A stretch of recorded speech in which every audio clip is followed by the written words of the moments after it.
बिस्मिल्लाहिर्रहमानिर्रहीम। Students, welcome to the channel. Exercise 1.1 12 class maths हम कर रहे हैं। इसके हमने कुछ क्वेश्चन किए थे पिछली वीडियो में। आज हम इससे आगे बढ़ेंगे। ये क्वेश्चन नंबर 5 है। क्वेश्चन नंबर 5 है f of x is equal to x3 minus a x two plus b x plus 1 है। एफ ऑफ एक्स है हमारे पास x3 minus a x two plus b x plus 1।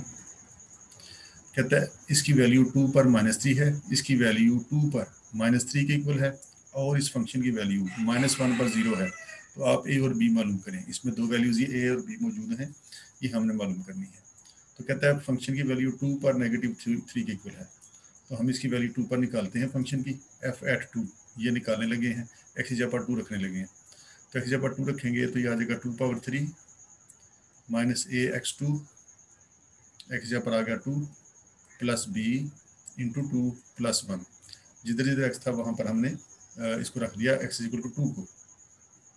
अब देखें F की value 2 पर -3 उसने दी हुई है, इसकी जगह पर लगा सकते हैं -3। एफ एट 2 जो है वो -3 है, तो हमने यहाँ पर लगा दिया इसकी जगह पर। 2 पावर 3 8 के इक्वल, ये हो गया 2 का स्क्वायर 4 माइनस 4a, ये वाला आ गया 2b प्लस 1, ये चीज़ बन गई। ये हो गया हमारे पास -3, इसको उठा के उधर ले जाए -8, ये +1 भी उधर ले जाए -1, इधर आपके पास रह गया -4a प्लस 2b।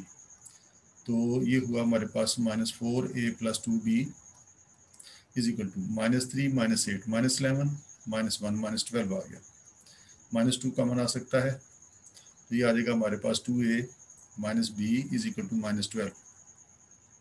ये वाला -2 उधर जाके इसको डिवाइड करेगा, तो 2a minus b is equal to -12 को डिवाइड करेगा -2, तो माइनस से माइनस कट गया, 2 6 बार 12, तो ये आ जाएगा 6।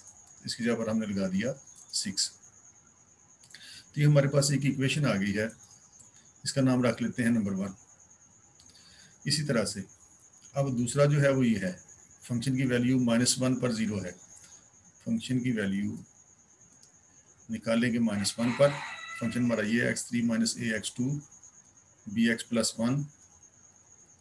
अब इसमें हमने लगाना है एक्स जगह पर 1, एफ की वैल्यू मालूम करनी है -1 पर, तो एक्स जगह पर लगाएंगे -1, इधर आ जाएगा हमारे पास -1 पावर 3 माइनस ए, एक्स की जगह पर रखेंगे -1 प्लस बी इंटू -1, एक्स जगह पर रखा -1, जिधर जिधर एक्स था वहाँ पर -1 लगा दिया।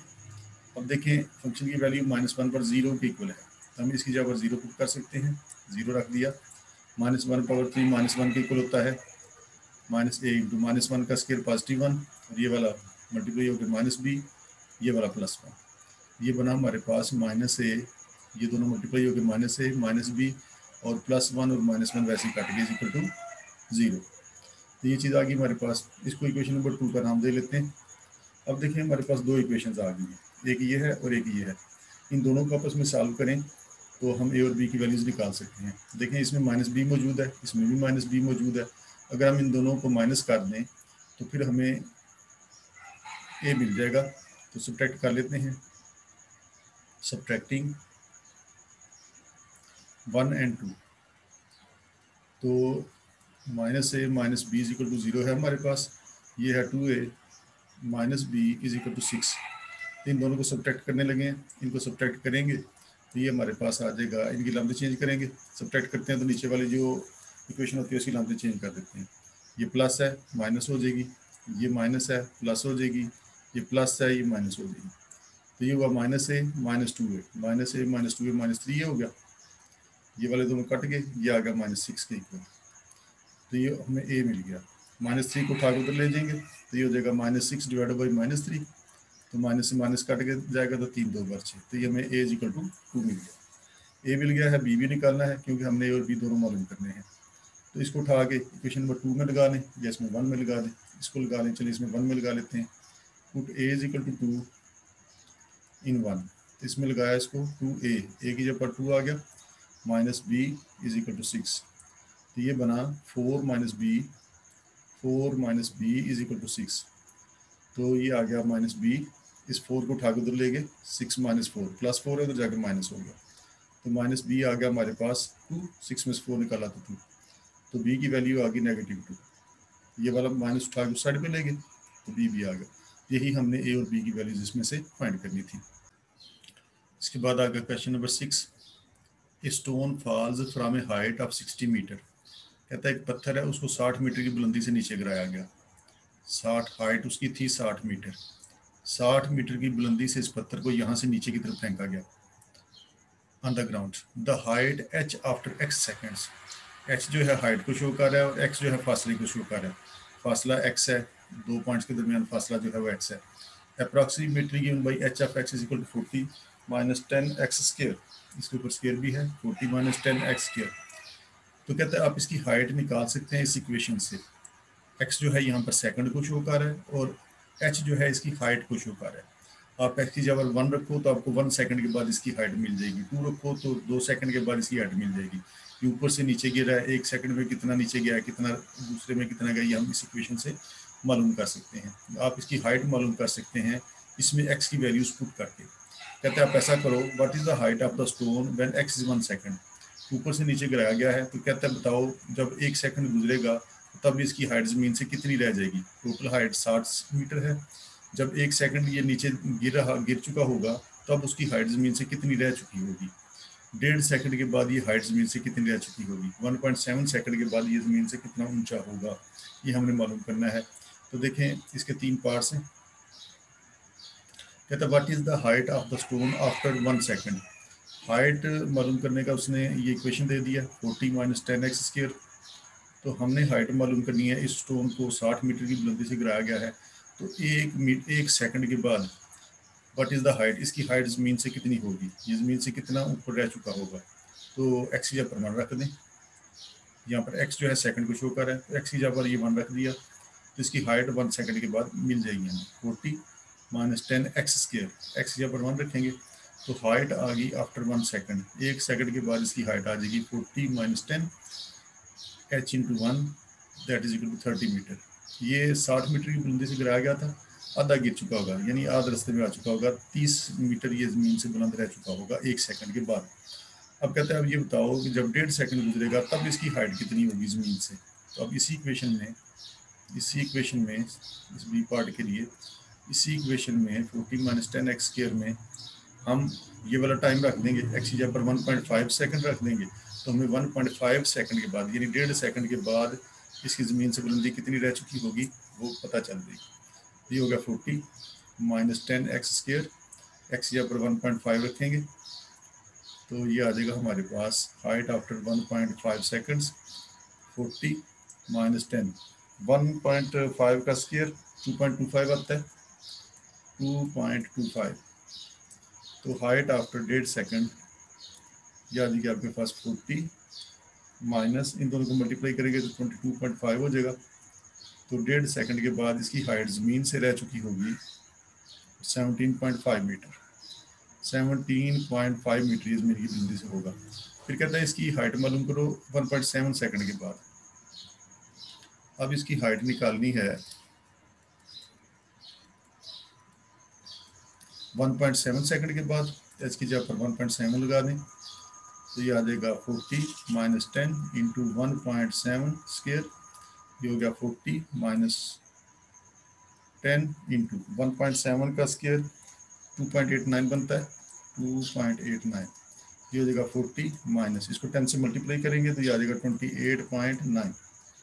दोनों को माइनस किया तो 11.1। जिसकी हाइट 1.7 सेकंड के बाद ज़मीन से 11.1 मीटर रह चुकी होगी। फिर इसका ये जो सेकंड पार्ट है इसमें कह रहा है when does the stone strike the ground. ये ज़मीन से कब टकराएगा। जब ज़मीन से टकराएगा तो उस वक्त बताएंगे टाइम कितना हो चुका होगा।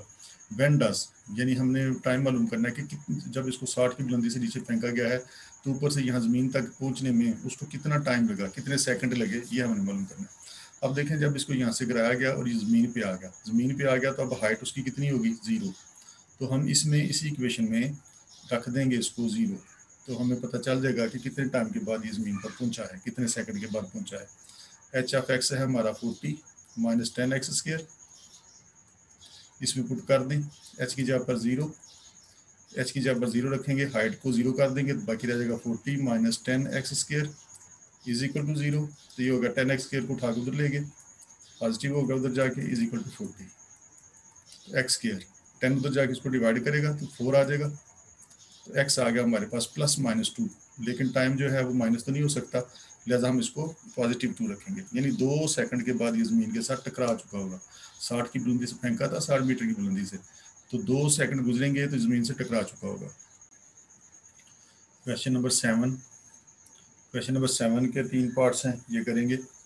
Show that the parametric equations x is equal to 80 square, y is equal to 2at represents the equation of a parabola y square is equal to 4ax। कहता है आपके पास ये दो पैरामीट्रिक इक्वेशंस हैं, एक है x is equal to 80 square और दूसरी है y is equal to 2at। देखें ये पैरामीट्रिक इक्वेशंस हैं, इसमें 3 वेरिएबल आ गए हैं, x भी है, y भी है और तीसरा जो है वो t है। पैरामीट्रिक इक्वेशंस कहलाती हैं ये। Represents the equation of parabola, कहता है साबित करो कि ये दोनों एक पैराबोला की equation y square is equal to 4ax को रिप्रेजेंट करती हैं। ये पैराबोला की इक्वेशन है, ये चैप्टर नंबर 6 में पढ़ेंगे पैराबोला के मुतालिक। तो इन दोनों को सॉल्व करके हमने ये साबित करना है कि ये चीज़ आती है y square is equal to 4ax आता है। अब देखें जो चीज़ हमने साबित करनी है उसमें सिर्फ x है और y वेरिएबल है, t नहीं है, इसमें t नहीं है इसके आंसर में, तो इसका मतलब है हम दोनों में से t एलिमिनेट करेंगे तो हमारा ये आंसर आ जाएगा। एक हमारी इक्वेशन है ये x is equal to 80 square और दूसरी है y is equal to 2at, दूसरी है y is equal to 2at। तो हमें t खत्म कर देना चाहिए, इन दोनों को सॉल्व करके t खत्म करेंगे तो ये आ जाएगा, क्योंकि हमारे इसमें t नहीं है मौजूद। तो यहाँ से निकाल लेते हैं t की वैल्यू, ज़्यादा आसानी से निकल जाएगी। y ओवर 2a, इस 2a को उठा के उधर ले, इस t को उठा के इसमें लगा दें, put t is equal to y over 2a, ये आपको मिलेगा x is equal to 80 square t square, इसका स्क्वायर लगाना है यहाँ पर, y का स्क्वायर y स्क्वायर, 2 का 4 और a का a स्क्वायर आ जाएगा।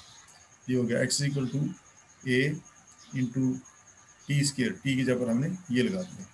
अब देखो ये बन गया, a से एक a कट गया तो बाकी बचा y स्क्वायर ओवर 4a बच गया, 4a इधर डिवाइड हो रहा है, इसको उठा के उधर ले जाए, ये आ जाएगा 4ax, ये आपके पास आ जाएगा y स्क्वायर, इसके नीचे 1 है, ये इसके साथ मल्टीप्लाई हो गया y स्क्वायर और ये उसके साथ मल्टीप्लाई हो गया तो 4ax आ गया। और यही चीज़ हमने लेके आनी थी। इसके बाद करेंगे इसका सेकंड पार्ट।